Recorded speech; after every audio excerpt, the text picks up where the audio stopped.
এখানে কোনো প্যানেল ছিল না, হচ্ছে টপ 15 যারা রিক্রুটের পর সেখানে একটা ডাবল রিক্রুটমেন্ট প্রসেস আমাদের আছে। তো সেটাতে আমরা শুরুতেই যোগদান দিয়েছিলাম, যেখানে আমাদের মেয়ে এবং ছেলেরা রেস্ট্রিকশনে ছিল because of wrong ডুইংস and suspicious. আমাদের ভবিষ্যতে ফিফার সবগুলি এখন অ্যালোকেটেই গ্রাস রুটসে বিকজ অফ তরুণের উৎসব অ্যান্ড সরকারের অন্যান্য প্রকল্প ছেলে মেয়েদেরকে নিয়ে আমরা কাজ করছি। নমিনেশন পেয়েছিলাম টু বি দি বিশ্বের দ্বিতীয়বারের মতো মেয়ের জন্য। আমাদের বাংলাদেশ ফুটবলে অনেক চমক ঘাটের মতো প্রোগ্রাম করেছে।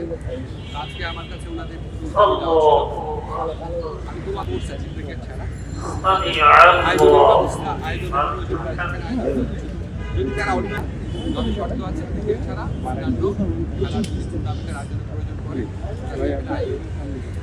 আয়োজন করতে। Thank you. আমরা বল পজিশন রেঞ্জ শেয়ার করেছিলাম, প্যাস অ্যাকুরেসি শেয়ার করেছিলাম, একটা মাঠকে 3 ভাগে ভাগ